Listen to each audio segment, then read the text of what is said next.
이어서 조선 도사들 이야기, 앞 시간에 정념에 대해서 했죠. 북창 정념, 일대기뿐만 아니라 용어 비결까지 설명드렸는데, 이번 시간에는 전우치, 곽재우.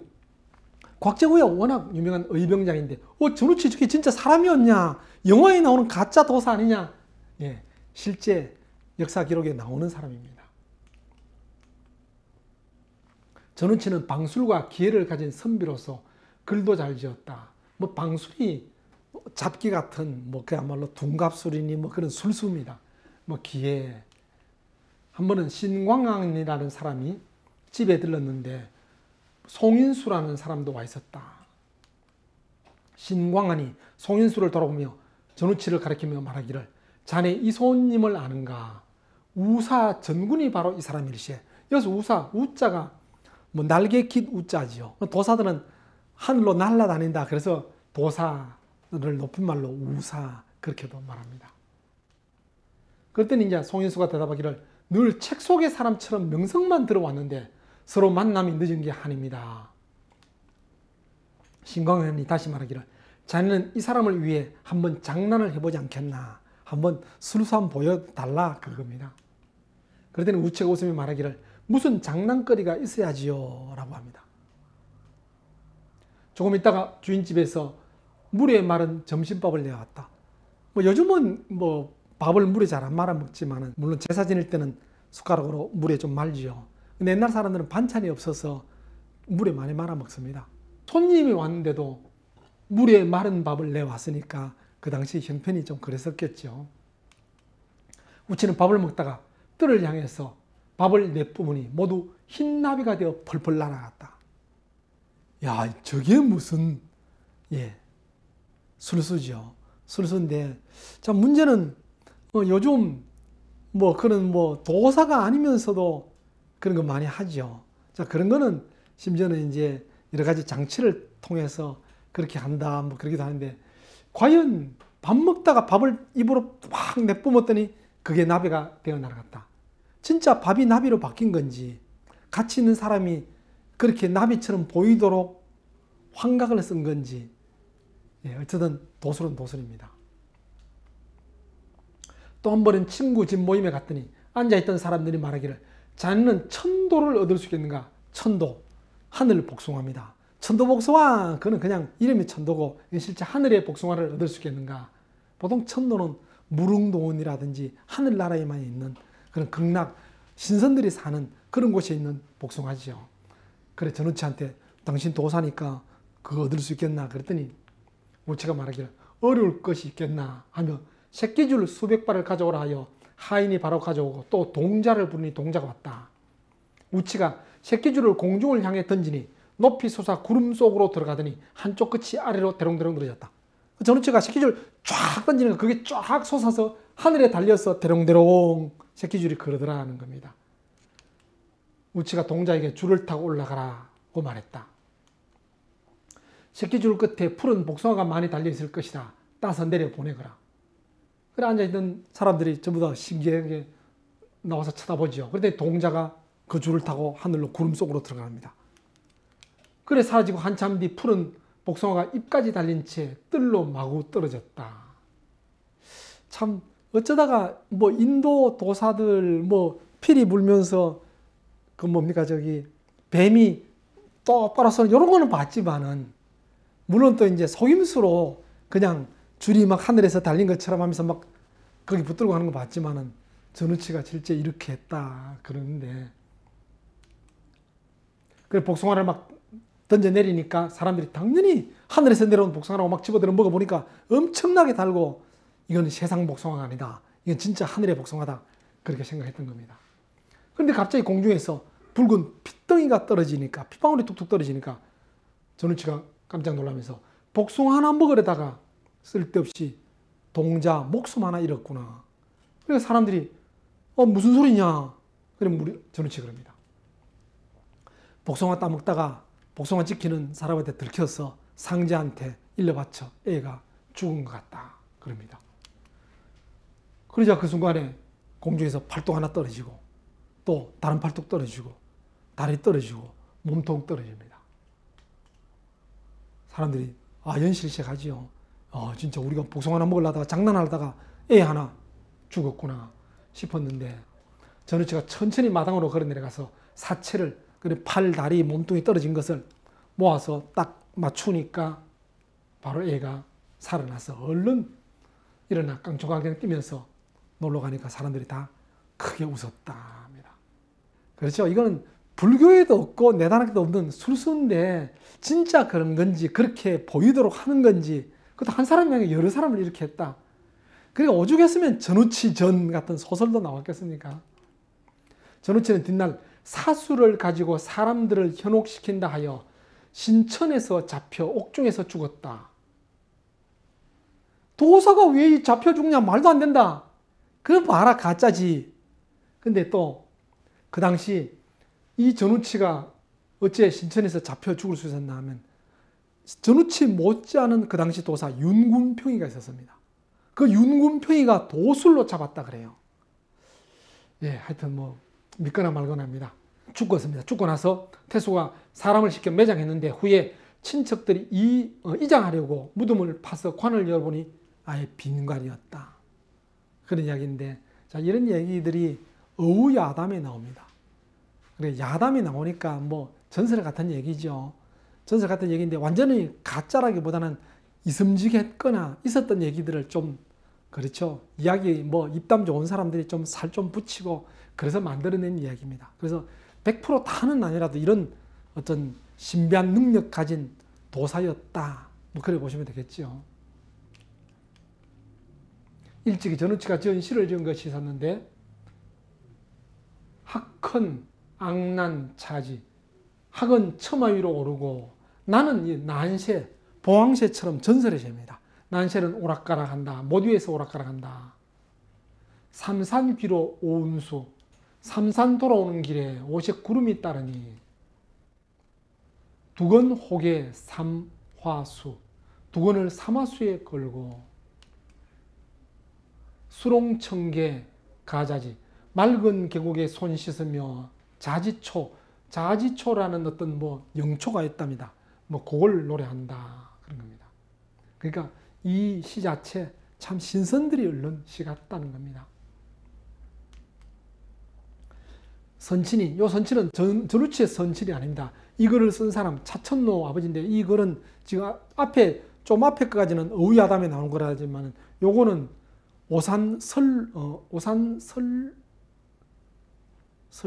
얼른 생각이 나네. 오산설록 하여튼 뭐 곡이 나오는 글입니다. 예, 곡인데 말해서 마시기를 하루는 전우치가 와서 두 공부 시집 뭐 당나라 시인 두보지요. 를 빌려달라고 하기에 선친께서는 그 사람이 죽은 줄 모르고 빌려주셨는데 나중에 알고 보니까 이미 죽은 지 오래되었더라. 예. 또 임백호도 유명하죠. 임재.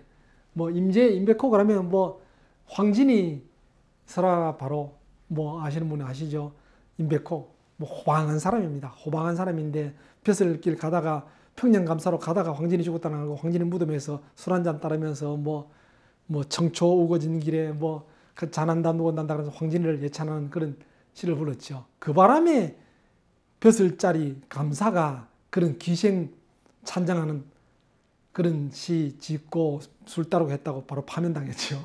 그런 양반인데 양반이 매양 말하기를 일찍이 한중을 만났는데 그의 시축을 보니 90자가 쓴 시가 있어서 이상한 생각이 들어서 물어보니까 중이 대답하기를 얼마 전에 산사에서 한 선비를 만났는데 자기 호가 90자라고 하면서 그 시를 써주고 갔는데 그 성는 모른다. 어떤 모르는 사람인데 90자라는 사람이 글을 써주더라. 근데 90자 전우치의 전자가 입구에 그렇죠. 열십자지요. 이거 전우치 아닌가. 그만큼 전우치는 죽고 나서도 활동한 것처럼 보였다. 예수님도 죽고 나서 뭐 제자한테 나타났다 하지만 전우치는 더 많이 나타난 것처럼 보이죠. 세상에는 전우치가 죽지 않고 살아있어서 지금 사람들도 혹 만나본 사람이 있다고 전한다. 예, 여기 조금 전에 말했죠. 오산설담인가 거기 나온다 그랬죠. 전우치. 또 지봉유설에 이르기를 전우치는 본래 서울의 천한 선비로서 환술을 잘하고 환둔갑술이라든지 그런 여러 가지 술수들입니다. 또 기회가 많으며 기회는 뭐 여러 가지 재주죠. 기술가 재주고 또 귀신을 잘 부렸다. 시가 세상에 전하는 것이 있는데 그 경구에 말하기를 청창유월 매삼매 청창 맑은 창에 달이 비치니 매와 삼매경 병락무운 안육통 푸른 하늘에 기러기는 육통이 가없네. 기러기 한자죠. 육통 여기서는 아까 육신통하고 다릅니다. 이 육통에는 우주 위 아래 사방 좌우 뭐 그런 걸 옛날에 우주 전체 그래 보면 됩니다. 이렇게 말하지만 이건 도통한 사람 말 같다. 평범한 것처럼 보이면은 일반 유학자들이 쓰는 그런 글이 아니다. 맑은 창에 달비치니 묘화를 보면서 삼매경에 빠진다. 푸른 하늘의 기러기는 우주의 끝이 없이 날아갈 수 있다. 뭐 그런 식이죠. 그와 같은 도통한 말 같다. 또 무명시집에 이르기를 전우치는 사람들이 말하기를 신선이 되어 갔다는데 그의 시가 너무나도 맑고 좋다하다. 전우치 그냥 황량한 도사 술수 부리는 그런 사람보다는 정말 어린애 같은 순수한 그런 면이 있다. 그래서 신선이 원래 순수하고 그렇죠. 어린애 같다는 겁니다. 일찍이 3.1포에 놀러가 실어졌는데 이 3.1포도 신선들이 잘 가는 그런 데죠. 강원도 저 위쪽 고성 위쪽에 있는 거기 있는 거. 심지어는 영랑 신라 때 신선들이 사선들이 노는 곳 놀았던 곳이 3.1포랍니다. 거기서 실어졌는데 추만 요담 상기청 늦은 가을 고운 못에 서리 기운 맑은데 천풍 취송 자소성 천풍 하늘바람이죠. 하늘바람은 신선의 퉁수소리 퉁수소자죠. 퉁수소리 불러보내고 청난 부지 해천활 이 난 아까 말했죠. 난새 봉황새 같은 전설에서 새 푸른 난새는 오지 않고 해천 뭐 하늘 같은 바다는 넓기만 한데 36봉 추월명 36봉우리의 가을달만 밝구나 정말 맑고 깨끗한 신선 같은 시다 그런 겁니다. 과연 읊어보면 속까지 시원하다. 청장관전서 한죽당 필기 전우치 부분에 나오는데요. 청장관전서는 이덕무가 쓴 책입니다. 그러니까 이런 조선의 여러 이제 기록에 나오는데 물론 정사에 나온 기록 전우치가 뭐 벼슬한 사람이 아니니까 정사는 안 나오지만은 조선의 여러 기록에 나오는 인물입니다. 또 거기 전우치는 담양 사람으로 아이 때 암자에 들어가 공부를 했는데 중이 술을 한 항아리 빚어놓고 간수를 부탁하고 산하로 내려갔다. 술 좀 잘 간수해라. 그러고 내려갔는데 중이 와서 보니까 술은 없어지고 술찌개미만 남아있어서 우치 네가 다 마신 건 아니냐. 그러니까 우치가 변명할 길이 없어서 술 한 항아리 더 만들어주면 누가 훔쳐갔는지 도적을 잡겠다 그랬습니다. 그 중은 그 말대로 술 한 항아리 더 만들어주고 우치가 가만히 지켜보니까 흰 무지개 같은 기운이 창틈으로 흘러 들어와서 술 한 항아리로 쭉 들어가더니 그러면 술 냄새가 막 풍기는 겁니다. 그 흰 기운이 시작된 곳을 찾아가 보니 앞산 바위 굴 속에 다가 있었고 굴 입구에는 큰 흰 여우가 잔뜩 취하여 자고 있었다. 바로 여우가 몰래 술 훔쳐먹은 거죠. 우치는 그놈의 입과 발을 묶어서 짊어지고 돌아와 암자 들보에 매달아 놓고 의기양양하게 글을 읽고 있었다. 봐라 내가 술 마신 거 아니잖아. 이 여우가 마셨다. 그러려고 중 기다리고 있었던 겁니다. 그랬더니 여우가 이제 술에서 깨어나서 사람의 말로 애걸하기를 나를 놓아주면 마땅히 은혜를 후익 갚겠습니다 하고 합니다. 그러면 우치가 무엇으로 내게 은혜 갚겠느냐. 그러다가 도망가 버리면 어쩌라고 차라리 그냥 죽여버리겠다. 그래 말하니까 여우가 말하기를 내게 환술, 도사들은 둔갑술 뭐 여러 가지 그런 술수들이 비결이 있는데 굴 속에 숨겨두었으니 그것을 당신께 드리겠습니다. 시험삼아 나를 새끼줄에 묶어서 굴 속에 돌려보내었다가 만약 굴에서 안 나오면 그 새끼줄 다시 끌어당겨서 그때 죽여도 안 되겠습니까? 그럽니다. 그래서 우치가 그 말대로 하니 여우가 책 한 권을 갖다 바쳐 마침내 여우를 놓아주고 그 책을 펴보니 모두 영전이요 비주였다. 영전, 어떤 영적으로 설명한 거. 그런 글인데 설명이 다 영적이고 비주, 신비한 뭐 주문 같은 걸 실제 참동계 그런 중국 뭐 내단 도교 그런 게 주로 이런 영적인 걸 비주 이런 게 많습니다. 그래서 10,000번 읽으면 도 닦는다 했는데 10,000번 읽어도 모른다 그랬죠. 그게 무슨 뜻인지 이해하면서 듣고 읽으면 뭐 제대로 한두 번 읽어도 무슨 말인지 알 수 있지만은 당연히 그런 환술, 그런 비술 이런 거 적힌 거 당연히 영적인 설명, 신비한 주술로 적혀 있었겠지요. 그래서 우치가 잘 몰라서 주사 광물질조 붉은 거 그걸 갈아서 모르는 거 쉬운 것만 우선에 줄을 딱딱 표시를 해놨습니다. 붉은 표시를 해놨습니다.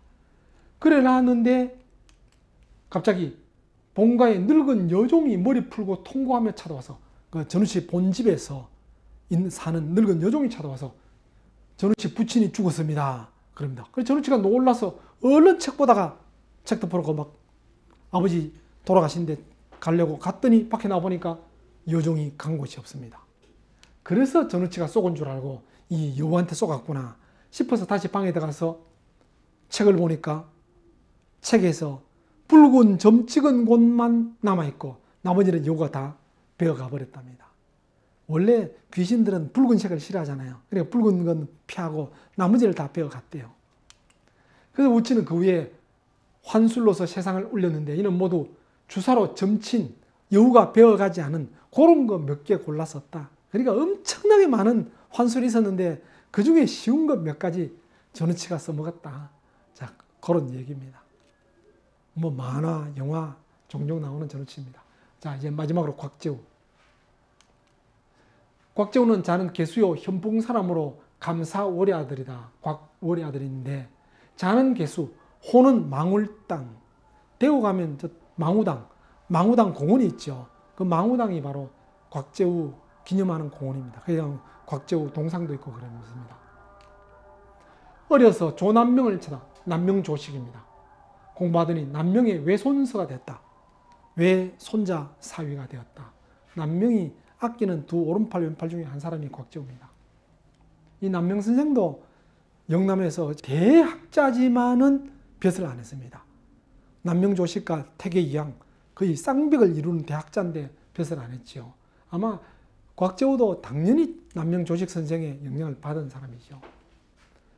공이 과거 공부는 하지 않고 나이 40이 넘도록 벼슬도 없이 공항에 지내며 삿가 쓰고 집신을 끌며 낚시질로 세월을 보냈다.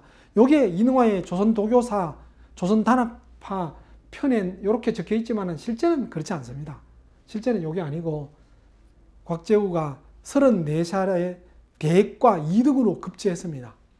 대과 2등으로 급제했는데 답안 내용이 선조를 비판하는 내용이 있었어요. 그래서 2등까지 됐지만 벼슬자리 못 올랐습니다. 그 이후에 고향에 내려와서 현풍 쪽에 내려와서 농사지어서 요즘 말로 대박을 터뜨립니다. 그 농사지어서 갑부가 됐어요. 삿가 쓰고 집신 끌며 낚시질로 세월 보내고 궁하게 살았다 아닙니다. 임진왜란은 일어나자 의병모와 왜군을 치는데 의병 모을 만큼 그만큼 돈을 농사지어서 돈을 크게 벌었기 때문에 그 돈으로 군자금을 쓴 겁니다. 의병도 모으고 또 왜군을 치는데 홍의를 입었으므로 외놈들이 이를 홍의천강장군이라 불렀다. 외놈들이 불렀다기보다는 우리 의병들이 그죠? 그 당시 의병들은 그냥 일반 민병들이니까 보통 민간인들이 입는 그런 옷 입고 죽창 들고 무기도 잘 없으니까 그런 식인데 곽재우는 붉은 갑옷 입고 말 타고 쫙 가니까 하늘에서 내려온 붉은 옷을 입은 장군이다. 홍의천강장군 또는 청강홍의장군 줄여서 홍의장군 그러기도 하죠. 곽재우의 주 전술이 유격전술입니다. 소수의 의병, 어쩌면 오합지졸 같은 의병인데 외적과 맞붙어 싸울 수가 없죠. 더군다나 그 당시 우리 관군도 조총에 소리만 듣고도 도망가고 막 그랬는데 그래서 곽재우는 오히려 그 당시 전술을 제대로 알고 병법을 제대로 아는 사람답게 항상 밤에 몰래 기습작전, 유격작전으로 외놈들을 아주 힘들게 만들었다 그러죠. 또 진주성, 진주 대첩 때도 같이 의병 끌고 나가서 싸우고 그랬습니다. 후에 외병 물리친 공으로 벼슬이 좌윤에 이르렀다. 임진왜란 정주회란 끝나고 나서 뭐 진주 1차 대첩 때 잘 싸웠던 김시민, 2차 대첩 때는 전사했죠. 그러고 나서 정주재란 끝나고 나서 곽재우가 바로 진주 목사 했습니다. 진주 목사도 하고 경상 좌병사도 하고 그러다가 좌윤까지 이루고 또 함경 감사까지 벼슬자리 배명받았으나 부임 안 하고 주로 서울 쪽에 있는 그런 데서 근무하면서 오직 솔잎만 먹고 살았다. 솔잎 먹었다라는 것은 주로 내단학에서 벽곡이죠. 곡식을 피하고 벽곡한다. 왜 하필 그만 아무것도 먹지 말지 왜 솔잎이냐. 오늘 앞에 난궁도 김시습 할 때 말씀드렸죠. 아무것도 안 먹을 수는 없지만은 음식 속에는 독성이 있기 때문에 우리 몸에 실제 어린애들은 음식 먹는 게 아니잖아요. 엄마 젖만 먹으니까 무럭무럭 잘 자랍니다. 보통 사람들 뭐 심지어는 할머니들 그러죠. 애 큰 것처럼 우리가 늙으면 벌써 죽었다. 그런데 애가 빨리 무럭무럭 잘 자라죠. 몸만 잘 무럭무럭 자라는 게 아니고 두뇌도 그렇죠.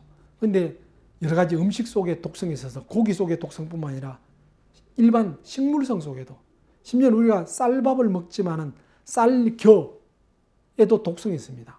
그 현미밥 좋아하지만 현미가 쌀눈이 살아있어서 건강에 좋기도 하지만은 독성도 남아 있습니다. 그 적당히 먹어야 됩니다.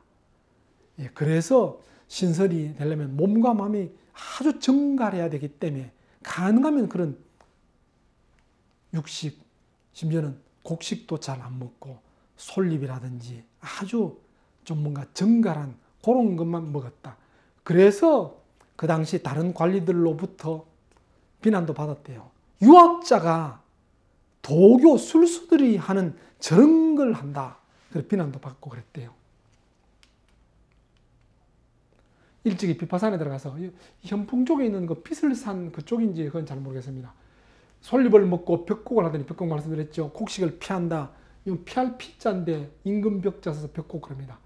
그 취산 창암으로 돌아와서 연화를 끊었다. 아예 그냥 연화, 뭐 불로 익힌 음식은 아예 끊고 생식 그런 거 했다는 겁니다.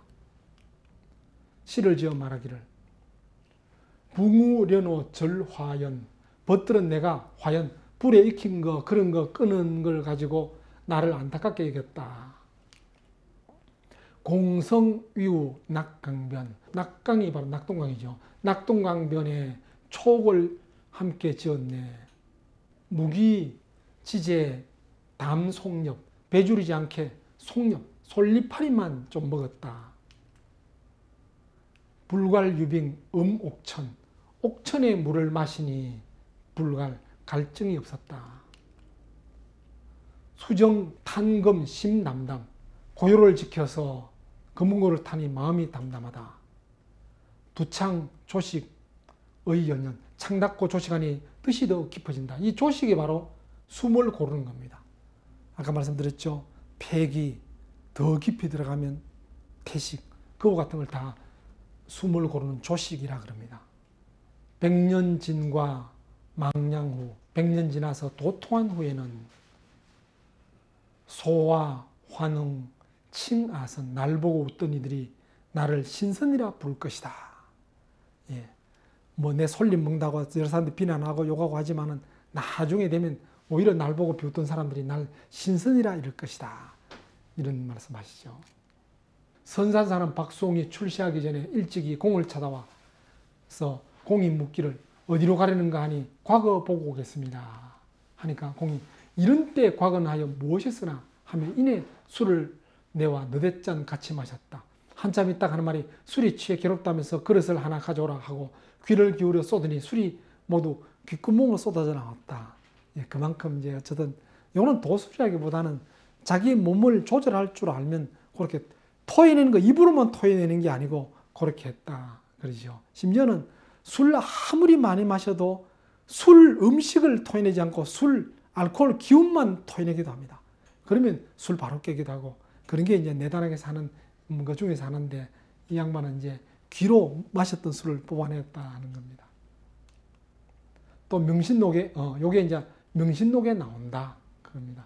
그만큼 명신록은 뭐 아까 말씀드렸죠. 정념도 나오듯이 전우치는 명신록에 안 나옵니다. 벼슬을 안 했으니까 벼슬을 한 사람 중에서 여러 일화들을 모아놓은 그런 책입니다.